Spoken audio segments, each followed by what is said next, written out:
Hello, beautiful people. Welcome back to my channel. Today, I want to discuss BTS speaking at the White House regarding Asian American, Native Hawaiian, and Pacific Islander Month.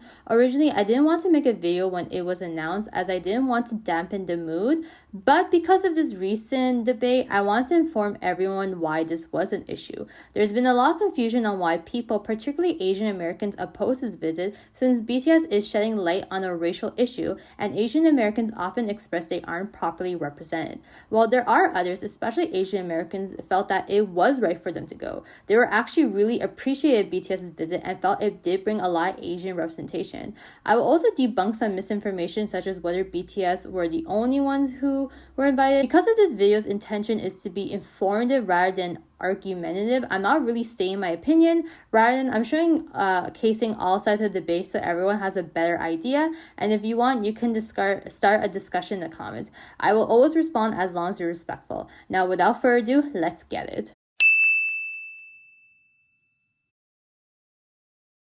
Since May marks Asian American, Native Hawaiian, Pacific Islander Month in America, BTS were invited to the White House to give a speech. Here's a screenshot of the full transcript, so please pause to read. According to the White House press secretary, and by the way, I copied this from the transcript, this is word to word, bar to bar. BTS would then join President Biden in the discussion about Asian inclusion, representation, and diversity, as well as addressing anti-Asian hate crimes and discrimination. The press secretary highlighted how Biden recently passed the C-Word 19 Hate Crimes Act to protect Asian Americans. Unfortunately, Asian Americans were treated as scapegoats to the CV word, which led to Asian American hate crimes to spike by 150% in 2021 alone. Moreover, Asian hate crimes were prevalent in other Western countries such as the United Kingdom and Canada. Some Asian Americans, especially the elderly, were attacked in broad daylight. The incident that really sparked the Stop Asian Hate movement, which happened in 2021, was when 6 Asian American women were shot in Atlanta. In essence, a lot of Asian Americans face V-word based racism during the CV word pandemic. From my research, the White House hosted various events for AANHPI month. On May 12th, there was a President Advisory Commission meeting. Here's a picture of the meeting agenda. They met to discuss full and draft recommendations by the Commission's subcommittees. Some subcommittees included anti-Asian hate, language access, and immigration and citizen status. There was no Asian American celebrity as this meeting was for policymakers only. On May 17, the White House hosted a reception to honor the rich history of the AANHPI community and invited some of the most influential AANHPI leaders. Attendees included singer-songwriter Haley Kiyoko and model Yumi Nu. From these videos that were posted, none of the AANHPI celebrities spoke at the event. Those who spoke were President Biden, the First Lady, VP Kamala Harris, and Catherine Tai, who is an American authority and U.S. Trade Representative. It seemed more so a celebration of AANHPI culture rather than discussing prevalent issues. So in essence, the White House did host events for AANHPI month, and BTS were not the only ones invited. But in terms of a celebrity or just a regular person who isn't a policymaker, it was only BTS who spoke at these events, provided a speech or spoke to President Biden.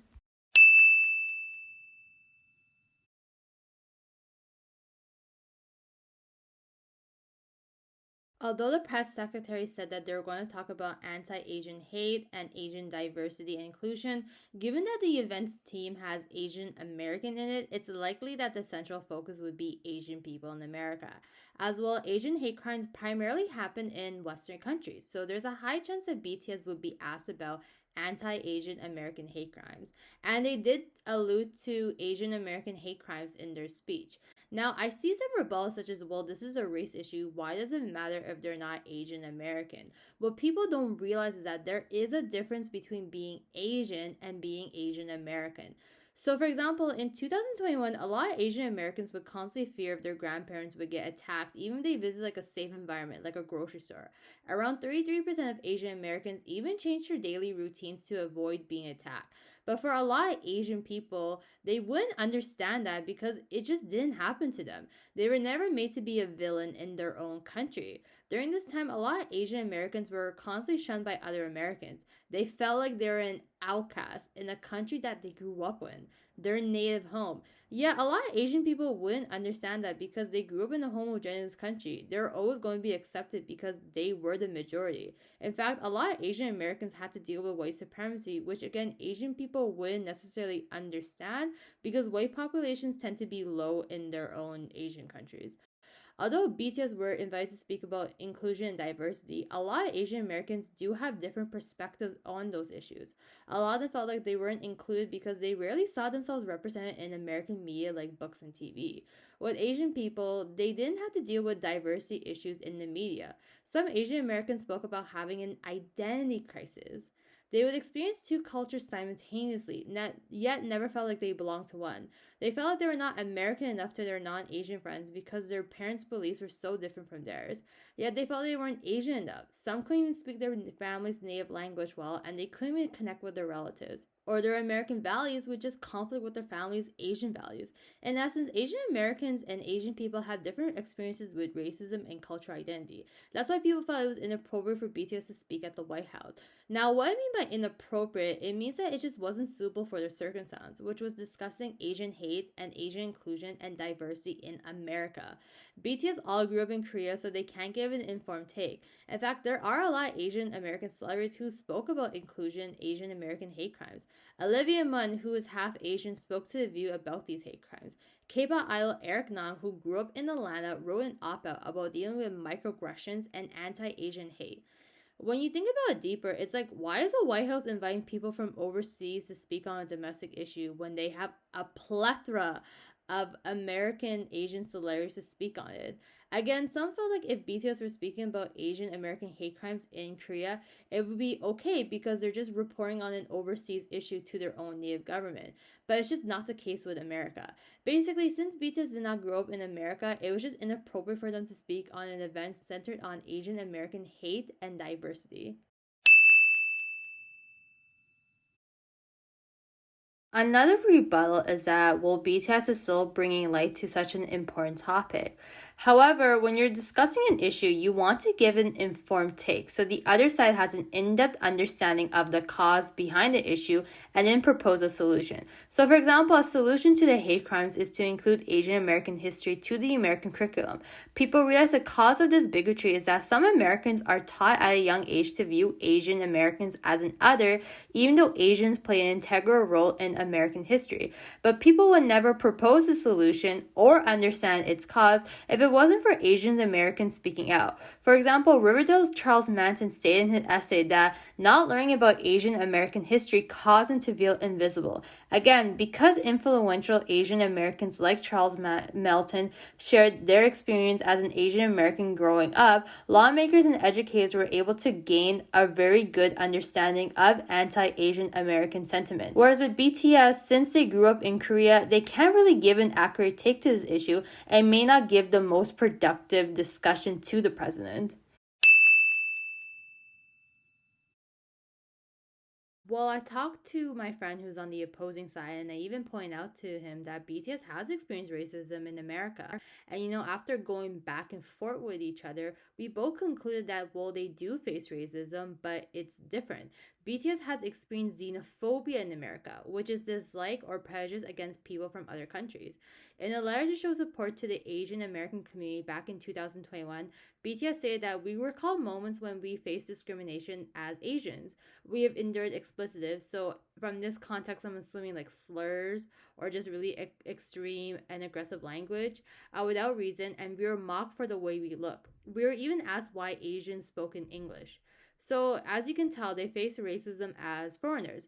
But for Asian Americans, their racism is different. It's them being orchestrated from American society and that unique cultural identity that I discussed earlier. If anything, he believes that BTS would be better equipped to discuss xenophobia that Americans face in other countries such as America, rather than the racism that Asian Americans face in America.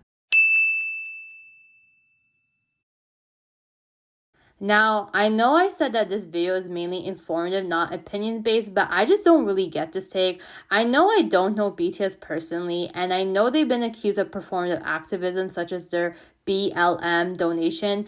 But they always gave me the impression that they deeply care about social issues. Like Yoongi has written about mental health before in his music. Namjoon tweeted support for the LGBTQ plus community back in 2013, which is really huge because homophobia is really prevalent in Korea. So the fact that Namjoon was so knowledgeable about this issue really proves that BTS does deeply care about social issues. And even that letter they posted, they were really specific with their feelings, frustrations, and experience, which really came off as them being very genuine and sincere. So I don't think BTS went to the White House for PR. I really just see this visit as them standing up for their own people.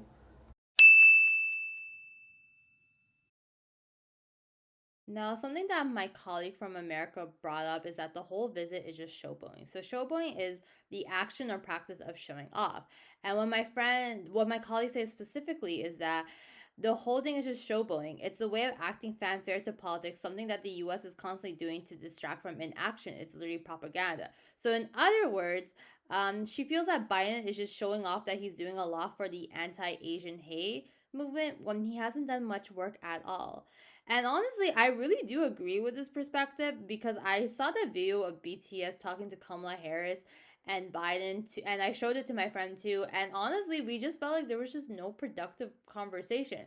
It's literally just Biden hyping himself up for doing a lot for the Stop Asian Hate movement, such as highlighting how he's assigned an act to protect them. But he doesn't really ask BTS about their perspectives too. If he truly cared so much about the issue itself, he would ask BTS about their experiences with xenophobia and racism in America. But in actuality, he and Kamala never really done that. They just kind of like try to hype themselves up. So I understand what people mean by like again, this is just him showboating, and yeah, just please understand that I'm not criticizing BTS for going. Maybe they just went because they thought that they would have this type of conversation. I'm just really criticizing Biden's choice of really inviting them to show up when he doesn't really do much with the conversation and the topic of racism themselves. Hopefully, maybe they actually upload the whole video of them discussing about it, and he actually does ask them about their perspectives because I think their perspectives are quite valuable, but it just doesn't seem like it's happening. So initially, I was really supportive BTS going, and the thing is that BTS has a huge following, and for an issue to really push forward, you need attention, which BTS gave, as they had the most viewed press briefing ever, with around 200,000 people tuning in just to watch the live stream. Their attendance brought in a lot of news headline as well. So overall, their visit can cause other people to recognize Asian discrimination and thus possibly care about it. A lot of Asian Americans, especially Korean Americans, were really appreciate that BTS spoke in Korean at the White House. A lot of Asian Americans felt excluded growing up because they never really saw their language being spoken at a major media platform. So seeing BTS speak in Korean really touched them. As well, they felt that it was really significant because it can remind other people of Asian languages. So in general, a lot of Asian Americans felt BTS gave a lot of important representation to the Asian community. The thing is that Asian people visiting from overseas do get subjected to severe racism. This is a really important yet overlooked issue, so BTS can speak on it. As well, remember my word to word, bar to bar quote. BTS would then join President Biden in the discussion about Asian inclusion, representation, and diversity, as well as addressing anti Asian hate crimes and discrimination. So BTS can share their experience of facing racism in America as non American Asians. Moreover, Asian inclusion, representation, and diversity can include how the Asian music industry is being viewed in the West and how Asian media such as K-pop provides positive representation of Asian people, which can combat racism. Again, BTS can give a perspective on these topics. So therefore, BTS going to the White House was appropriate because they were giving an important Asian perspective, even if it wasn't American. So my overall thoughts is I think we shouldn't shut down Asian Americans' perspectives, both positive and negative. They are allowed to feel whatever they want. Personally, for me, I think that it was good that BTS go, but I just really felt kind of mad that, not mad, but I was pretty disappointed with the direction their conversation took. I really wish that President Biden asked them about their experience more than using them to kind of like hype himself up that he's doing a lot for the Asian community and not really having a significant discussion on racism. So what are your thoughts below? Please be respectful in the comments. I love you all. Bye bye.